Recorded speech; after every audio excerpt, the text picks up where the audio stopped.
about 5,000. So All right, looks like it's about to go. There we go. okay. All right, so we're on. So I was just talking about how disappointed I am in Capital One Shopping for taking away my 18% back at giftcards.com. So looks like it's about to go. Oh, okay. Uh-oh. So yeah. Everyone mute your YouTube videos. That was me, my unmuted. fault. It's unmuted. When I Party launch this foul. live, it automatically opens a browser window and just starts it going. So So Greg was muted or wasn't muted. Oh my God. Right. But now we're back. Now we're on. We're live and in person, and hopefully sharing to the webs. There you go, sharing to all the webs. Okay, I've just posted it to Twitter and Facebook. Great, thanks, Very Stephen. good. So now a Is couple of everybody people aware will the come meeting's up. being recorded? I don't know. Is the meeting being recorded? It's being live streamed. Oh, it's being live so streamed. it's automatically recorded. When Did somebody that's tell good. Tim that we do these live? Like they want the I site want with to make sure videos. before Nick started talking about his Capital One shopping portal stuff. Right. He was aware of Because it'll be out there on YouTube for anybody to watch. So I was bummed. I was bummed because I didn't take advantage. Also, like all of my Capital One, like my best Capital One shopping offers, all disappeared overnight. And I was like, oh, I should have used them all more. I'm glad that you said that though, because I had the 18% offer and I'd been hitting it fairly hard for the Lowe's deal that they've got on there at the moment. And it disappeared for me at 1 a.m. Overnight on Monday, like into Tuesday. Mm-hmm. And so I just thought that maybe it's because I'd hit how many times I was able to actually redeem that offer. Yeah. It must have just been that it was a targeted offer that they just pulled overnight at like 12 p.m. Central. So yeah. But if you have it in your email, can't you still click through and? Yeah, I don't have that. I didn't have it one in my email. I don't think I had it in my email. Yeah, it was just in my like targeted thing when you use the filter for the retailer. Yeah, I know. So my Hertz 30% back went too. And I've used that a bunch. I mean, I did make a bunch of Hertz reservations for my travels for the rest of the year for the 30% back, but I need a Hertz car in like a week and a half. And I was just like, oh yeah, I'm going to book that. And yeah, now I'm like, oh my goodness, I did book that. So yeah, bummer. So the moral of the story is if you get the targeted Capital One shopping offers and they seem to last forever and you're like, oh, that's going to be there tomorrow forever, eventually it'll stop being there. Believe it. And hopefully it'll track, because none of my purchases over the last week from giftcards.com have shown up in the thing yet, but I figured that maybe they're just slow in tracking at the moment. Mine all have, but my last one though was like more than a week ago now, because I was partially waiting until a new calendar month hit, just thinking, maybe I have to slow down and make sure that these all do post. So yeah. Well, we do have a question we can start with whenever you guys are ready. Let's do it. All right. This is one that came in actually in advance of the show. Given that Aeroplan has only 4 regions and it appears you can stop over on a one-way, can you fly North America, stop in Europe, then a week or two later continue to Asia for the same price of North America to Asia? I believe that is possible, but I've not yet tried to book it, and I'm going to assign this one to Nick. Greg is shaking his head yes, and I'm going to say no. But yes. Yes, Greg is right in shaking his head yes, except no, not for the same price. The way it was asked was for the same price. No, it'll cost you 5,000 additional miles for a stopover. So yeah, basically for the same price, but it'll cost you 5,000 more miles. It's 5,000 miles for a stopover in one direction. But yeah, you can stop in Europe, you could stop in Africa on the way. You pick a stopover point, stop in the Middle East if you want. So yeah, that's absolutely possible. Alrighty, moving on. This one's for Tim. How can I get AA loyalty points to post immediately? Anything on my card doesn't post until the statement is paid. Can I pay it off early to get the points to post? I don't, I'm not actually sure. You should be able to, I think it depends on the issuer. Does anybody know offhand if you pay off the card earlier, do the loyalty points post right away? I haven't checked. I know that the miles do. So I would assume that the loyalty points would if you paid it off early, but I've never actually tracked that. All right. Anyone else? I guess that's a big That's a big don't know exactly that would happen. Does It's an anyone ask want us to? anything, not an answer anything. I- All right. I mean, I think that Exactly. the thing that, and I will say that in terms of trying to get loyalty points quickly, the credit card is probably the best option. Because the targeted offers all, I've had some that post within 48 hours. I've had some that post within 3 months. And so it's a real, mixed bag in terms of the speed of the posting for the targeted offers. So I'd say that probably the best option would be to try the pay it and let us know what happens. I should have paid attention to that in the past, but I'm just not sure if you pay the card off early, if you get both the miles and the loyalty points from it. Alrighty, unless anyone else has anything to add. Got another question. This one is assigned to Nick by the asker. Nick, can you organize a frequent miler meetup on a free cruise? Would love to sail off into the sunset with fellow frequent miler readers. P.S. Has anyone gotten their physical coupon book yet from Amex? I do. Oh, there you go. There, Really Steven's got it. It's a hardcover as well. So Wow. Special edition. I mean, Amex doesn't mess around when they're going to send it out, right? It's Yeah, it's the pretty real deal. fancy looking. That's actually not a terrible idea. The frequent miler cruise, because like we're realizing that we're not going to be able to do all the cruises that we could do this year. My wife and I were just talking about that earlier today. I was like, I don't think we're going to probably get all of them in. But maybe that'd be an interesting idea to do like a meetup cruise. So I don't know if everybody on the frequent miler team is going to be interested in that, but I don't know. I'll keep that in mind. If anyone's interested, like our YouTube video to let us know. And if you're not interested, also like our YouTube video right now. Well played. You have no choice. Because we want you to. My cruises. I will say, I hope we haven't talked about this much this year, but I hope that we're able to do an FM to go this year, because we haven't done that now in a couple of years, and we should probably get the ball rolling on that, which I guess we probably should have talked about in private, but now I'm going to put it out there publicly. Get the ball rolling on that this year. I feel like we get that question every Ask Us Anything. So, all right. So actually, I'm gonna replace the fourth question that I have in there because this one's perfect for Stephen. Stephen, for a big city with dozens of hotel options, what strategy do you use to narrow down the options and identify hotels that are actually as nice as you expect and worth the price or points? So what I tend to do is I'll search every of the major hotel chain websites. I'll search like IHG, Hyatt, Hilton, Marriott, Choice, Wyndham to an extent, but most of the time they don't generally have properties that we would want to stay at. And so I'll search all of those. I'll look for cash prices. I'll look for points prices just to see if there's anything that particularly stands out. I'll also check hotels.com just because occasionally they'll have a cheaper rate than you'll find on the actual hotel sites. And so that will give us an opportunity to possibly do a best rate guarantee. For us, our options become more limited because we travel with our dog. And so that immediately takes out probably like 2/3 of hotels or something like that straight off the bat. So that helps. Now, on the one hand, that's not a good thing just because it means that there can be some decent value properties that we just simply can't stay in.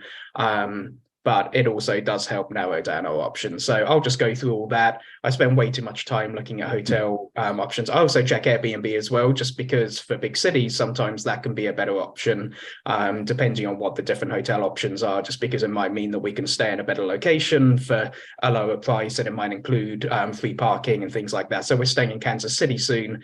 Our best option there to be somewhat downtown is an Airbnb there that comes with free parking, whereas here in St. Louis, we're at the Hyatt Regency right next to the Arch, and that comes with free parking just because I have globalist status and it's an award stay. So it all completely depends from city to city, but that's what I do. And I'll also like on hotels.com, I'll generally filter for anything that's rated 8 out of 10 or 4 out of 5 by people who have left reviews on the site as well.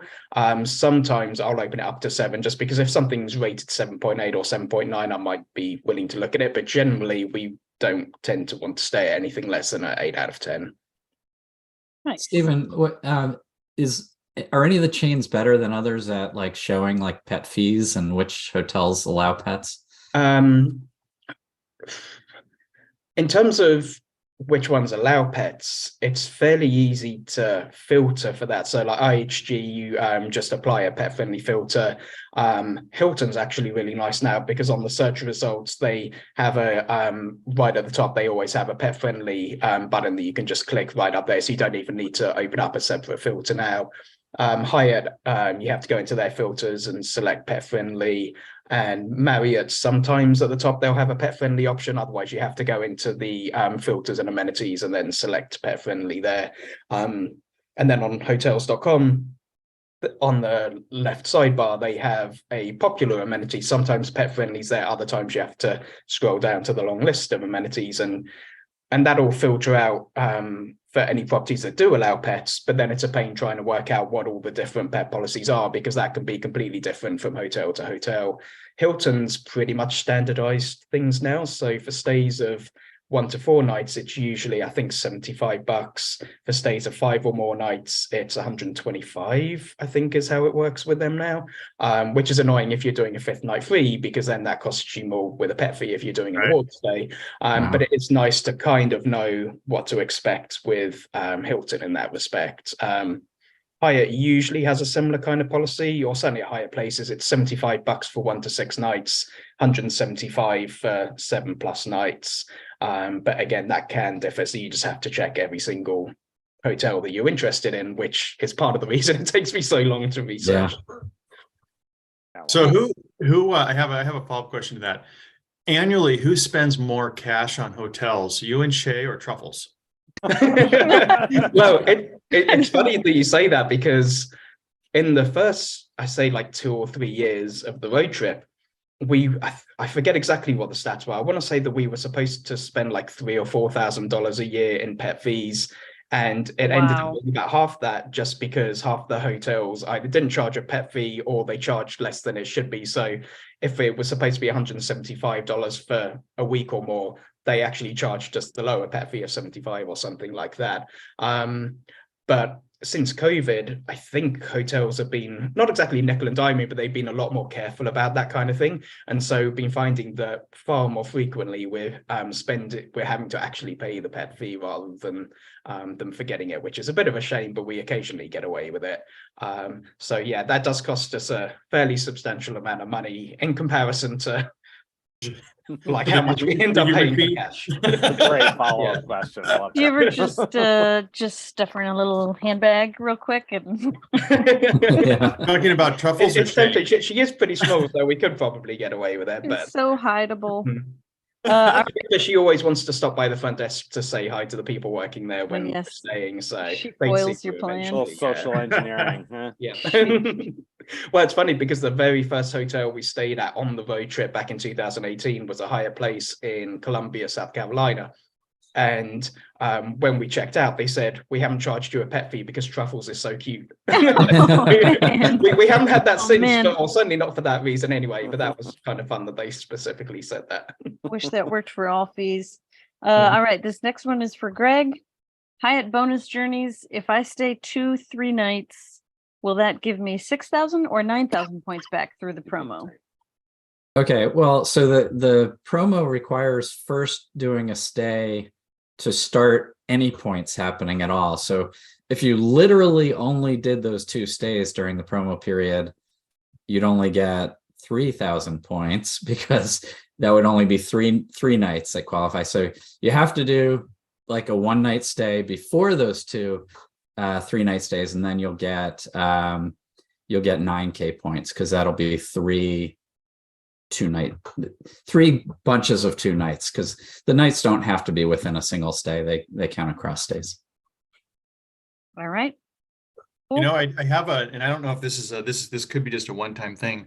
I actually had a 3-night stay over the start of the start of the Bonus Journeys promotion, but it was a 1-night that I added a 2-night onto it. So it was originally a 1-night reservation that I then added 2 nights to it.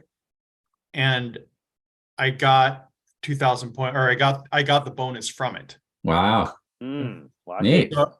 So I'm not sure, Okay. and I actually got several overlapping bonuses. It was weird, but I did get the bonus journeys bonus for that 2-night stay, even though it was actually over the start of it. So I'm not sure if it was because it had the separate one attached to it, or if there's some sort of opportunity for hijinks there, but. Yeah, or maybe the IT people couldn't figure out the rules any better than we could. Right. Maybe Maybe. totally, Very totally. easy But to it avoid. seems like there's some fudginess there somehow. You And know, was so it I don't was it know exactly what it 3,000 was. points you earned? Yeah, I earned 3,000 It points. was oh, okay. Just because following one of our Hyatt stays a couple of months ago, I saw that I'd earned some bonus journeys, bonus points, or something like that, and I was confused what that was from. And it turned out to be from one of the targeted promos that we did for a couple of months beforehand, and I'd completely forgotten all about it. And so that's what that was from. But that's cool that that worked. To be All clear, right. if I can just tag on to what Greg said. So if you only had those 2 3-night stays planned, it would make sense to book a category 1 property if you could find one for 5,000 points, because you stand to get 9,000 from your stays. So that's going to cover your mattress run. You're going to come out 4,000 points ahead. So if you haven't yet had that single night stay, find a cheap Hyatt if you can. All right. We're going to toss it from Nick on over to Nick. Is Got there it. any failsafe for using ANA miles? I'd like to transfer some over since the transfer delay is so long, but even if I find a flight, it may be less than the total, so some may be left orphaned. What's your advice for that? Okay, I'm not sure if I'm looking at the question again here. Is there I any think for fail-safe? expiration, maybe. Yeah. Well, there's no, I mean, they expire after 3 years unless you are Greg, the frequent miler, and you keep getting lucky and getting them extended. Because I mean, yours have been extended for years now, right, Greg? Well, they have, but you know, you have to have a global pandemic happen Is that all? for that to, yeah. So it's an easy process. Right. So I don't recommend it. No. So that's not about getting lucky, is it? Yeah, no. Right. Yeah, I mean, they expire after, what is it? Is it 36 months, Greg? Is that right? I think so. Yeah, I think so. I mean, 36, yeah. So yeah, I mean, you just have to chance it and hope for the best. I don't think there's any sort of a way to avoid that. Now, when you say if the flights might be less, so you may end up with some orphaned, I guess I would wonder why you're going to transfer more miles than what you need to book whatever it is. I guess what you're saying is if you end up booking something else other than what you initially planned, maybe it'll be less miles. I mean, there's really no good solution. You just have to keep finding awards and transferring miles over as you need to book them, I guess. I don't know. Greg, do you have any other advice for that? Because I know you got stuck with. no, I mean, I agree. You know, if you have orphan miles, I mean, you still have, 3 years to try to use them. And so you might end up in a situation though, where it's like you're using them for something suboptimal, like like a short United flight or something, but at least if you get some value for them, that would be better, much better than them just expiring. But no, there's no. And if you can book round trip for a future trip, then ANA can still provide really good value. And so it might not necessarily be a bad thing, because hopefully at some point in the next 3 years, you'd have reason to use them again anyway. I But mean, you don't- okay, but You don't recommend transferring them over for speculative things that haven't been priced out yet, though. no, yeah, No. definitely. Sounds like definitely not. that's No, maybe what and I feel like they have great pricing to Asia round trip, and you've got several options to get to Asia using your ANA miles. So if you got some flexibility, you think you'll go in the next couple of years, that's good. For me, I would always look at it as, well, the backup plan is there's always Star Alliance availability to get to Europe in business class. I say always, it's a hyperbole, but from the East Coast, you can very frequently find business class availability on somebody to and from Europe. So if you got some flexibility, I always look at it saying, well, I could use it for a round trip to Europe. If nothing else, I'll find a way to build that in. But if you don't have a lot of flexibility in terms of travel, then maybe transferring to ANA isn't the right answer for your situation. Cool. I think that covers it. Tim, let's see if you can help me decipher this one. It's got another slew of things I don't understand. Hi guys, when you bid for upgrade, does it code as travel and can it be erased with C1 VX? Capital One Venture X. Ah. That one, I should have gotten that one. Yeah, I don't know why you did. So I'm assuming that this is a airline question. There are a couple hotel chains that occasionally you can bid for upgrades within given properties, but I'm assuming, and I think that the only airlines that allow you to bid for upgrades are Delta and United. Is that correct? But No I have idea. never, and to be completely frank, I have never bid for an upgrade. So I have no idea how the charge, if indeed you're talking about the airlines, I have no idea what the charge would code at. My guess is that it would code as an airline charge, and so it would effectively be the same as any other incidental fee. So you could probably get that. It would probably not. I mean, it would depend on the cost of it. You could, I imagine you would probably have to manually make it happen, but you could probably get it covered by Capital One by like a platinum or a business platinum incidental credit, Ritz card incidental credit, things like that. You'd probably have to call in and say this is what it was for. Because I imagine the fee would be more than, $50-$60. I'm assuming it would be, depending on the route you're bidding on. But that's all assumption. Unless somebody else bid and received an upgrade through that process and seeing how the charge codes. That's just how I would assume it would end up showing up on the credit card statement. Any other thoughts from anyone else? Well, I think when I looked at it, I thought the question in terms of erasing it with Capital One Venture X was using Capital One miles at 1 cent each because it codes as travel. I would assume that it's going to code as travel. I mean, I can't imagine that an airline charge would code as something. Oh, yeah. Right. Yeah, and it should show up as an airline charge. It's not like it's going to be. I wouldn't think it would be covered by like a third party agency that way, like a point sale or something like. Right. Isn't Capital One also like really good about like if you call them and say, hey, this was travel, but it didn't code that way, that they would let you erase it? Yeah, I've heard that. Yeah, I'm not sure there. Well, all right. This one's for Steven. I'm wondering if this works for manufactured spending. Buy a $500 Visa gift card at Meijer and earn 4x on Amex Gold. Load the gift card to Venmo and send cash to my checking account. Will this work? So the first step of that would be to check if your Meijer does code as groceries. Most do, but there have been reports in the past that some of their stores don't end up coding that way. And so just make sure that that's the case first before you go whole hog on buying a whole bunch of gift cards with your Amex Gold. I don't believe this will work though, just because I think once upon a time it was possible to liquidate that way, but I'm pretty sure that Venmo cut that off fairly sharpish. I haven't tried it in, I don't know if I've ever tried it on my Venmo account, but my understanding is that that doesn't work, just because if it did, anything that's crazy easy like that definitely doesn't usually work for very long. So no, unfortunately that won't. And if it did work, I can imagine your Venmo account getting shut down fairly quickly if you were doing that repeatedly. All right. Anyone else have any thoughts to add? I don't know if it's still the same, but Venmo used to only allow you to add a certain number of credit cards every 6 months also. So that was like there's a limit on the amount of cards.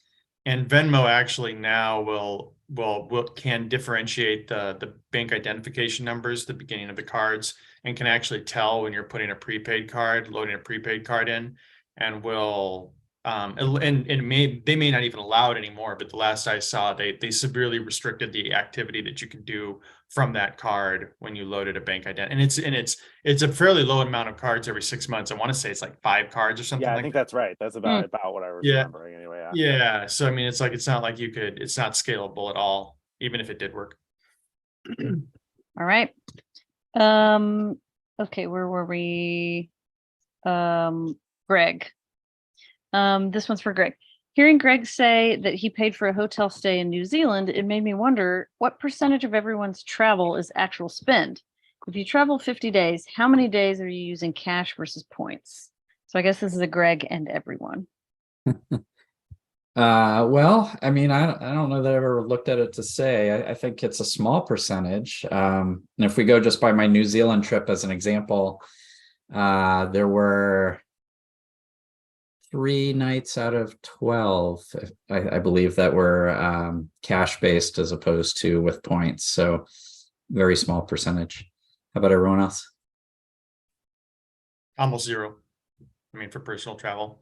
I think that for the first, especially if you count in like fine hotels and resorts and things like that, the Hilton hotel credit or Hilton resort credit, if you actually count credits and stuff, I'm guessing it would be under 5%. Maybe less, but probably under 5%. I think Airbnb changed that for us a little bit. We like, because it's so good for long-term stays and we're doing more of the nomadic thing, we end up doing quite a bit paid. How about you, Stephen? Wonder if that's the same for you ever?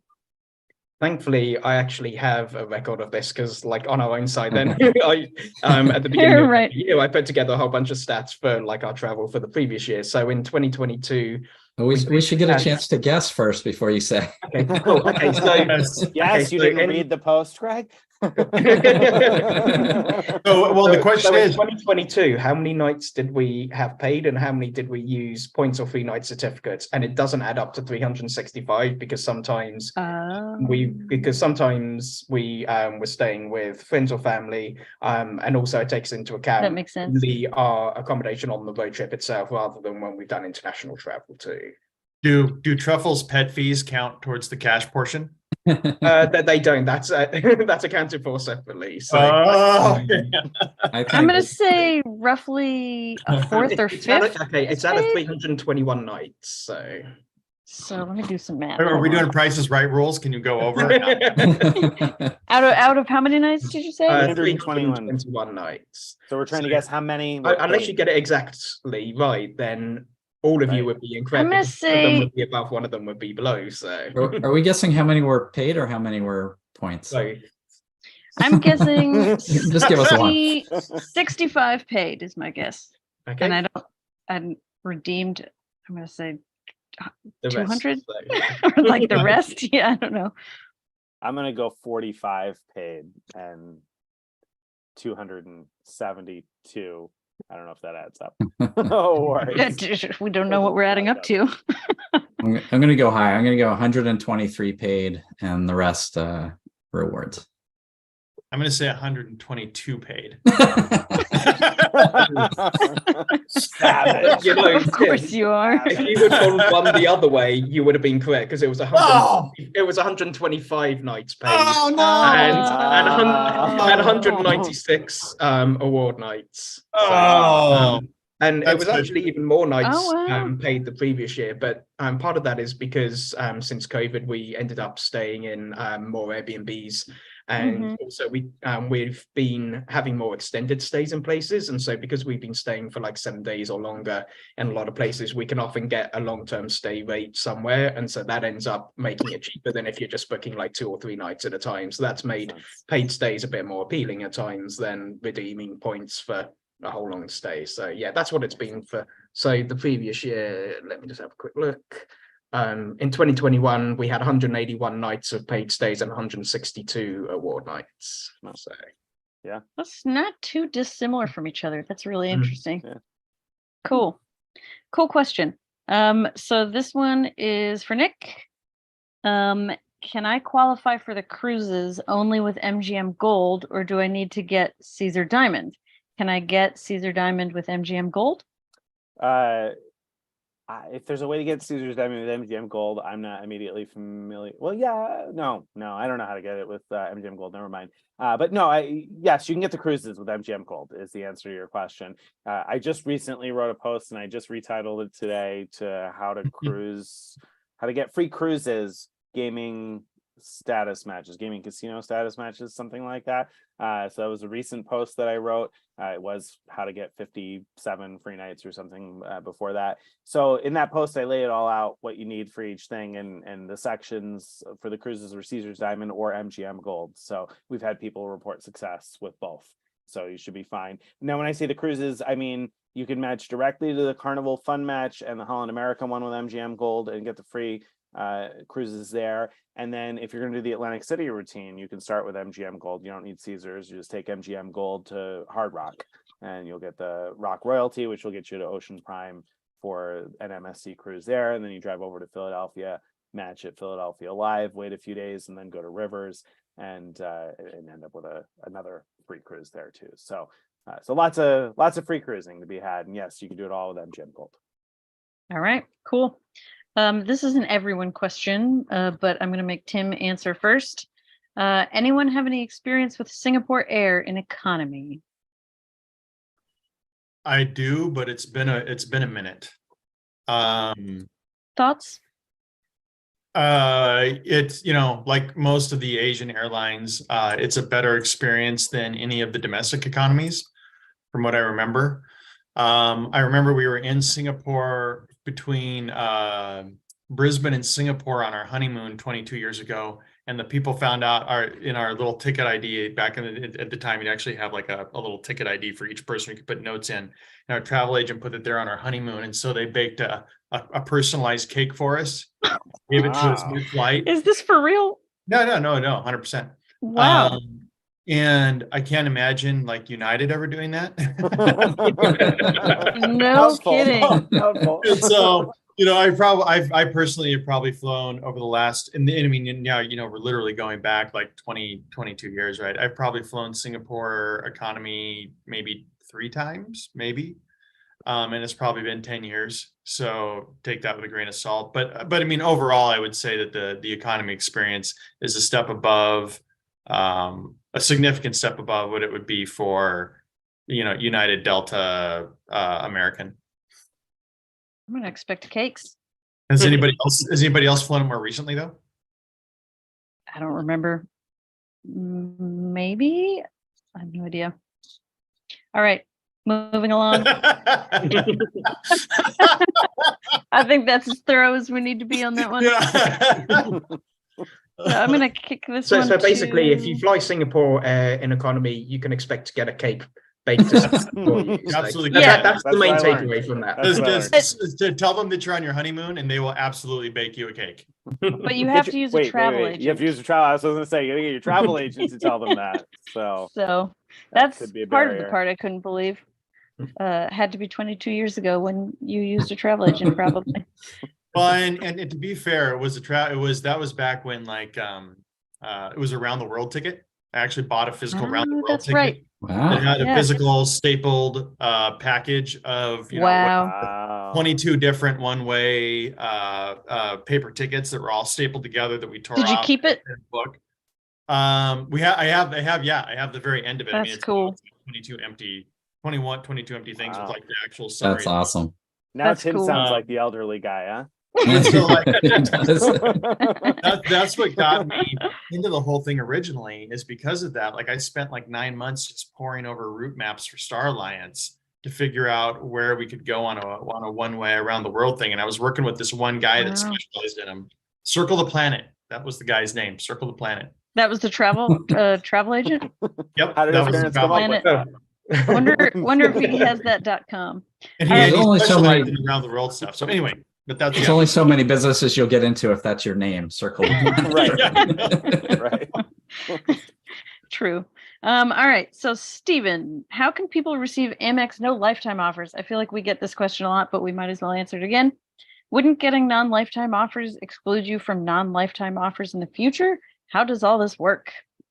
You might think it would exclude you, but it clearly doesn't when it comes to Amex. So there are a few places you can find these no lifetime offers. When you log into your Amex account, you might see them listed in your Amex offers section a little bit further down the screen. Occasionally, you might see a little banner at the top, just above where it tells you your current balance. There might be an offer there. You might get an email about it. There are also just kind of generic links that float around where you might not necessarily have received anything directly from Amex saying that you're eligible for that. But then when you click on the link and log in, if it still shows you the offer, then you're targeted for that no lifetime language offer.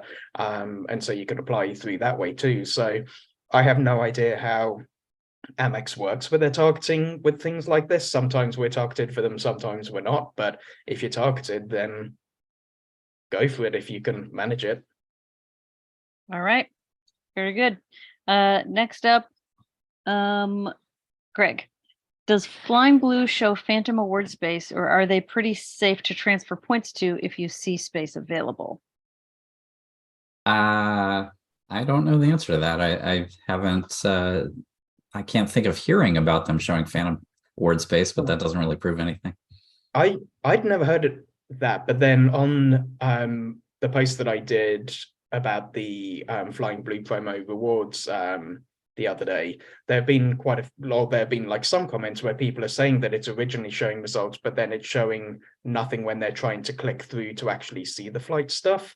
Oh, interesting. What they're describing, though, it doesn't necessarily sound like it's phantom award availability, though. It almost sounds more like some kind of website glitch than anything else. So it's hopefully just a case of that being the issue rather than anything else. But I imagine that if you can click through and it's starting to show you like more details about it, that wouldn't be phantom, just because I would have thought that we would have heard about that a lot more if there was a lot of phantom award availability. Oh, Yeah, but there's certainly a lot of bugs in their website, no question about that. Yeah. So, Yeah, because like with the award availability calendar, then there's a whole ton of dates from Montreal to Europe you can book for 7,500 miles in economy, and the tab at the top says the minimum price is 70,000, and Yeah. so just little things like that are Yeah. weird. So yeah, you can't count on that. Plus, it'll show you that there's a particularly cheap price on, say, like September 15th, but you'll click on that and it's not there. You have to click on September 16th, and just little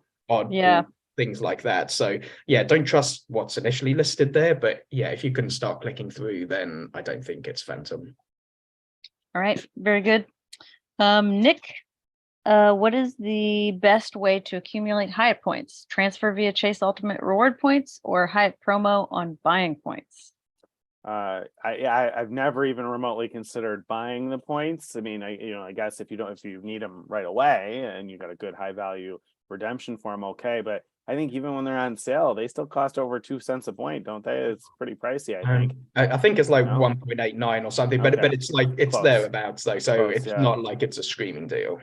Right. So I mean, and that could be a screaming deal on some redemptions, I guess, but I wouldn't pay that much for them. Best way, yes, Ultimate Rewards points.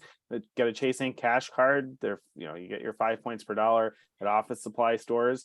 That's really popular because office supply stores sell a wide range of gift cards. So you could go in there if you spend a lot of money on Amazon, for instance, you can buy Amazon gift cards, or you can probably find Home Depot or different restaurants and things. So you could effectively earn 5x on a wide range of spend that way. And then of course they're popular because Staples and Office Depot frequently run deals for no activation fee on their Visa and MasterCard gift cards. And same type of thing, you could go and buy a whole bunch of these MasterCard gift cards in front of my face there, and then use this for day-to-day spend or large bills, or different people do manufactured spending in different ways. So earning 5 points per dollar, when Staples runs one of those deals with no activation fees, you can buy usually 8 at a time. So that's $1,600 worth of cards. You can walk out with 8,000 Ultimate Rewards points, and of course $1,600 worth of gift cards. So it depends on whether or not you get a use for those gift cards. But if you do, then that's the fastest way to earn points, and then you transfer to Hyatt from there. The other option for transferring to Hyatt is Bilt. So if you pay rent, you might consider the Bilt credit card, because you would earn points on your rent that you could transfer one-to-one to Hyatt. It's not going to be nearly as fast as the Chase Inc. card, but if you're paying rent right now and you're not earning rewards on it, but then you may as well take a few extra Hyatt points a year that way. So that would be my other thought on that. All right, thank you. Tim, what was your first redemption? Do you remember? I actually do remember, because as I said, I took a round the world Star Alliance trip on my honeymoon. So by the time we got back, I had enough for domestic free economy, or both my wife and I had enough for domestic economy awards on United. And so it was flying Missoula, Montana to Omaha, Nebraska, connecting through Denver. And as happens oftentimes in the winter in Denver, the weather made us actually have to have an unplanned overnight stay in Denver. Ooh. So you could say that it was a stopover ticket. Unplanned stopover It was a domestic stopover. You got a free stopover. Nice. Yeah. But I remember at the time just being blown away by like, oh my gosh, this is incredible. Like I can actually fly for free. What century was this, Tim? Late 17th. It was what? It was late 17th century. Late 17th. Okay. Yeah. Paper tickets. That was still when they actually had to hand wax the paper wings on the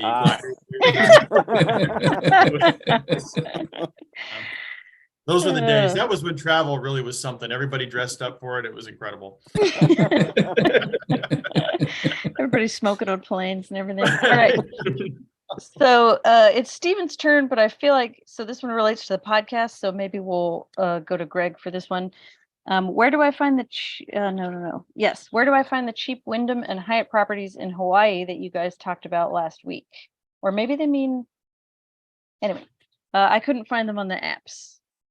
Was that something you talked about on the podcast recently? Yeah, I mean, well, so Wyndham, we talked about two things. We talked about using Wyndham points to book Vacasa vacation rentals, and to find those, we actually, our post about Wyndham Vacasa, the value is real. It's called something like that. Wyndham Vacasa, the value is real. That post shows how to like search Vacasa for properties that work. So just put in Hawaii as the location and the dates you're interested in and see what shows up. You should find quite a bit there. We also talked a little bit about Wyndham properties. Wyndham has their own properties in Hawaii and that are similar. They're kind of like vacation rentals. They're kind of like timeshare type of things. And those you just get on Wyndham's website and search for free nights and it should show up. I mean, I can't guarantee that they'll be available though.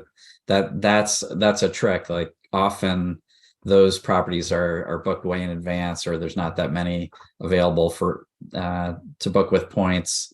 So that's a little bit of luck, I guess, to find those available. And finally with Hyatt, that shouldn't be hard at all. Just on Hyatt's website, just search for Hawaii, check the box, say you're looking for points, and you should be able to find them. All right. Thank you. Steven, if you had an IHG business card, at what spending amount would you stop? I hit 20,000 for the 10,000 points and $100 credit, 40,000 for diamond?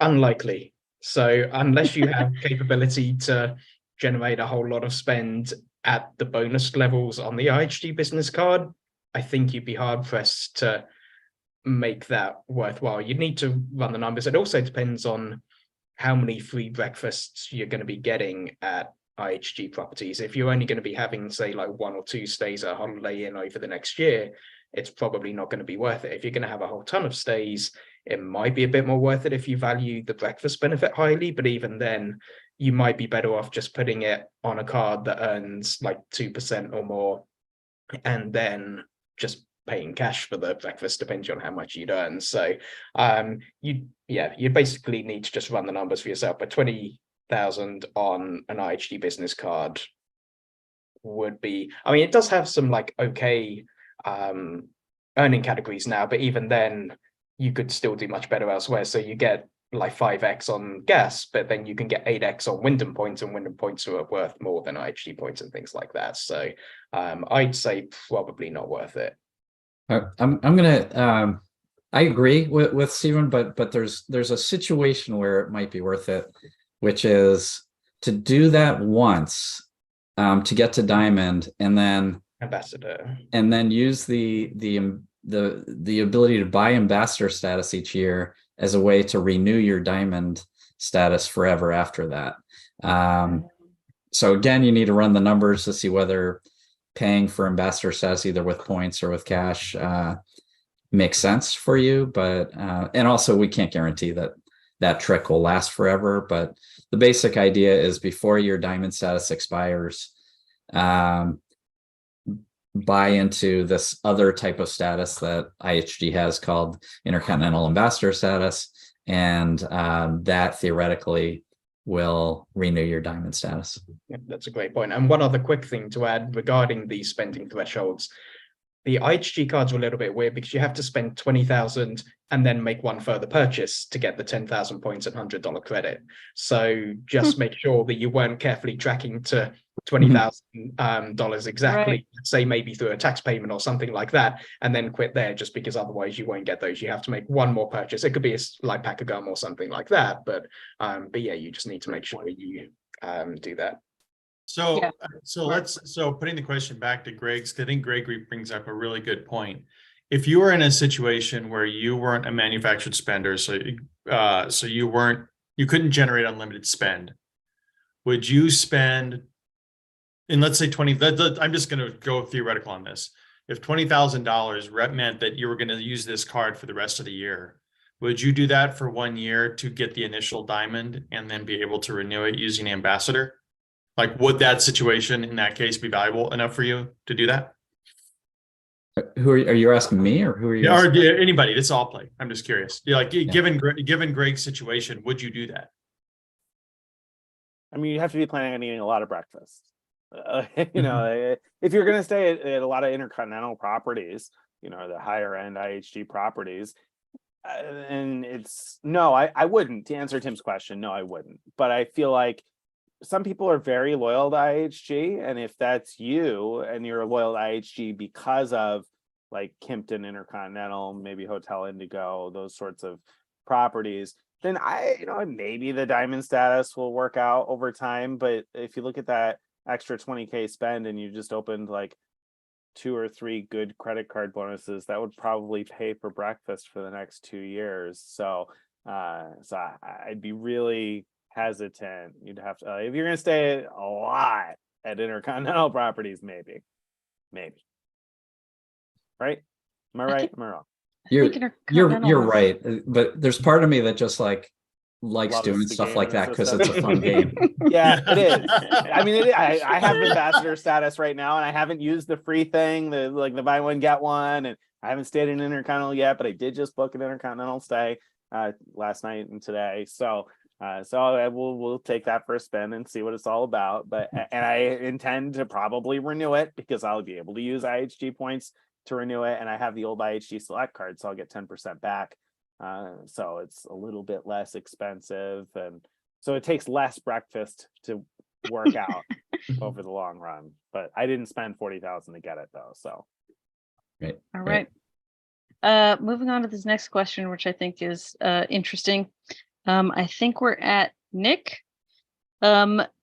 This person says, new to all this, and I get that sign-up bonuses, referrals, and spend are the main 3 sources of points and miles. I can only get so many of the first 2 in a year. So how are people reaching millions a year? They would like to know.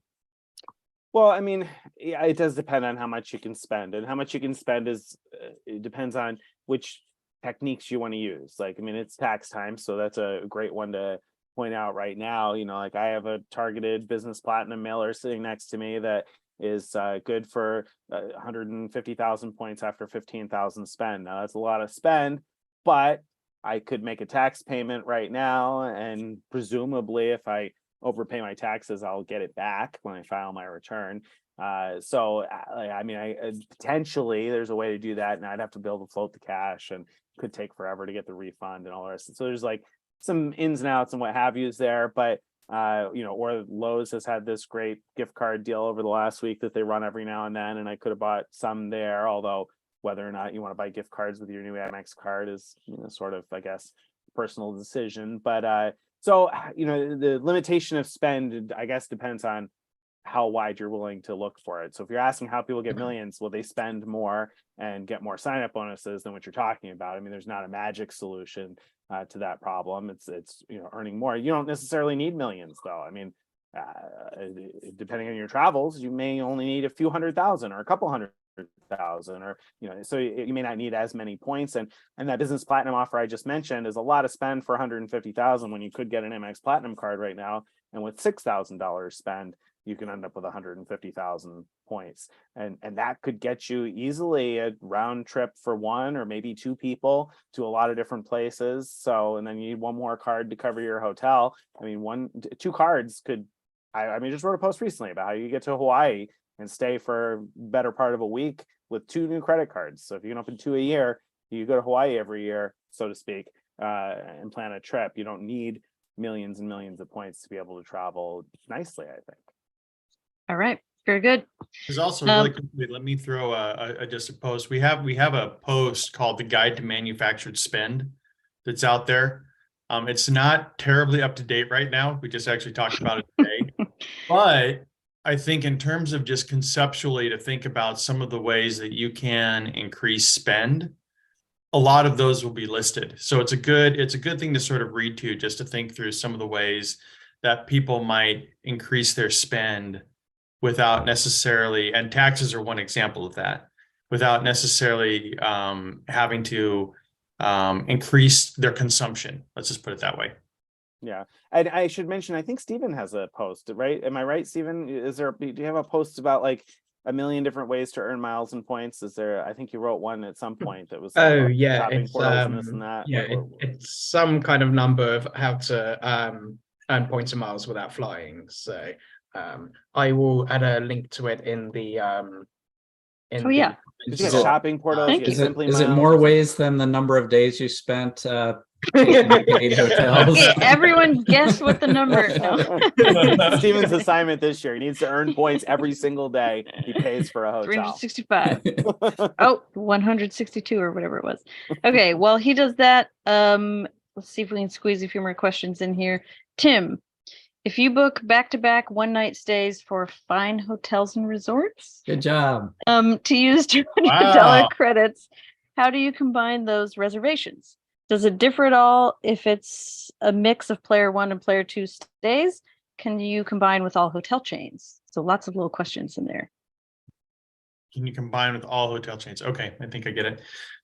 Yeah, so effectively, there's kind of a question beneath this question, and that is the benefits of fine hotels and resorts.